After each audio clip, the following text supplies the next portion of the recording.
Hi friends, ఎలా ఉన్నారు? ఈరోజు వీడియో ఏమిటి అంటే రెస్టారెంట్ స్టైల్లో ఈ చికెన్ జాయింట్స్ అనేది ఫ్రై చేసుకోవడం ఎలాగో చూపిద్దాం అనుకున్నాను. దానికోసం ముందైతే ప్రాసెస్లోకి అయితే వెళ్ళిపోదాం. ఇంకా దానికోసం ఇగోండి ఇలా 4 లెగ్స్ అలాగే 4 వింగ్స్ తీసుకున్నాం అనమాట. అయితే ఇప్పుడు దీనికి మ్యారినేట్ చేసుకుందాం. ఫస్ట్ వేరే బౌల్ అయితే తెచ్చుకుంటున్నాను. ఇలా తెచ్చుకొని ఇందులో రుచికి తగ్గ సాల్టు, అలాగే మన టేస్ట్కి తగ్గ అంటే మీ టేస్ట్కి తగ్గట్టు ఈ రెడ్ చిల్లీ పౌడర్ అనేది వేసుకోండి. ఇది మా టేస్ట్కి తగ్గట్టు వేసుకుంటున్నాను నేను. ఇది మొన్నే ఆడించాను అనమాట, కొత్త కారం. ఇది ఎంత వేస్తే ఎంత సరిపోతుందో నాకు టేస్ట్ కూడా ఇంకా కరెక్ట్గా తెలియదు పూర్తిగా. కాస్తంత అల్లం వెల్లుల్లి పేస్ట్, దీంతోపాటు కాస్త పెరుగు కూడా 3 టీ స్పూన్స్ అయితే వేసుకుందాం.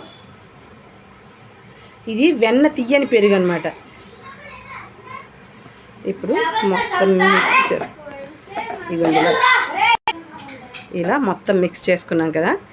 ఇప్పుడు ఈ మిక్చర్ మొత్తాన్ని మనం ఒక్కోదానికి ఇలా మొత్తం ఈ లోపల వరకు పట్టేటట్టు ముందైతే కోట్ చేసుకుందాం.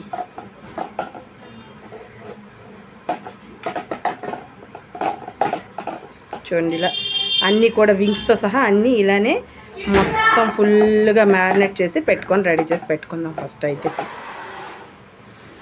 ఇగోండి ఇలా పూర్తిగా మ్యారినేట్ చేసి అయితే పెట్టుకున్నాం కదా. ఇప్పుడైతే ఇది ఇలాగా డీప్ ఫ్రిడ్జ్లో 1/2 అవర్ కానీ 1 అవర్ కానీ ఉంచుకున్నామంటే మనకి ఇంకా ఇది సూపర్ టేస్ట్ అయితే వచ్చేస్తుంది కదా. ఇంక ఇలా డీప్ ఫ్రిడ్జ్లో అయితే పెట్టేద్దాం. ఇగోండి ఇలా మనం ముందైతే మ్యారినేట్ చేసి పెట్టుకున్నాం కదా. మ్యారినేట్ చేసి పెట్టుకున్న ఈ జాయింట్లు అయితే ఇప్పుడు మనం డీప్ ఫ్రై చేసుకుందాం. డీప్ ఫ్రై అంటే పూర్తిగా ఆయిల్లో కాదు, షాలో ఫ్రై. కాకపోతే ఏంటి అంటే బాగా రోస్ట్గా ఫ్రై అయిపోవాలన్నమాట. అంత బాగా అంటే మనకి బయట రెస్టారెంట్లలో దొరికే ఇది ఎలా ఉంటుందో, జాయింట్ ఎలా ఉంటుందో అలా చేసుకుందాం అనమాట. ఈ పూట అయితే ఇదిగోండి, దానికోసం అయితే ముందుగా కడాయి అయితే పెట్టుకున్నాను. ఇందులో 3 టీ స్పూన్స్ అంత, టీ స్పూన్స్ సరిపోదు, టేబుల్ స్పూన్స్ ఆయిల్ వేసుకోవాలి. 3 టేబుల్ స్పూన్స్ ఆయిల్ అయితే వేసుకున్నాం.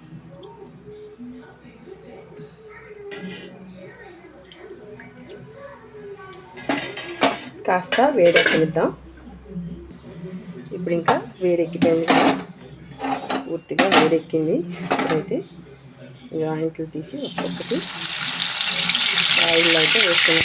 అయితే మనం జాయింట్లతో పాటు వింగ్స్ కూడా ఉంచుకున్నాం కదా. వింగ్స్ కూడా ఉన్నాయి, కానీ వింగ్స్ మరి వేయట్లేదు, కర్రీలో వేసేస్తాను వింగ్స్ అనేది. జాయింట్లు వేసుకున్నాక దీన్ని మూత వేసి పెట్టుకున్నాం. ఆయిల్ లేకపోతే ఉల్లిపోతాయి ఫుల్గా. ఇదిగోండి చూడండి, ఇది బాగా రోస్ట్గా ఫ్రై అయిపోయింది కదా. ఇంకా ఇంకో పక్క కూడా ఇంకాస్త ఫ్రై అవ్వాలి. ఇంకా చూడండి ఎలా కనబడుతుంది కదా, చూస్తుంటేనే నోరు ఊరిపోయేంతగా అంత రోస్ట్గా ఫ్రై అయిపోయింది. చూడండి,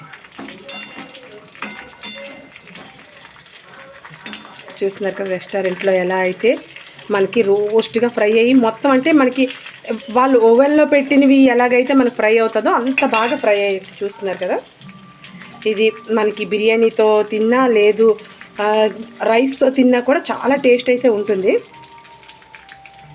ఇంకాస్త ఫ్రై అవనిద్దాం.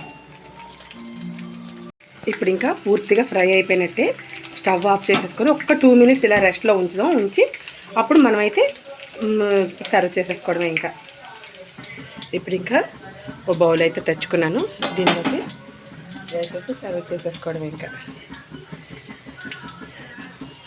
చూడండి అంత బాగా ఫ్రై అయింది కదా. చూస్తుంటే మనకి చూస్తేనే నోరు ఊరిపోయి అంత బాగా ఫ్రై అయింది. చూస్తున్నారు కదా. ఓకే ఫ్రెండ్స్, ఈ వీడియో కనుక మీకు నచ్చితే లైక్ చేయండి, షేర్ చేయండి, సబ్స్క్రైబ్ చేయండి, ట్రై చేయండి, కామెంట్ చేయండి. Watch our channel Keerthi creatives.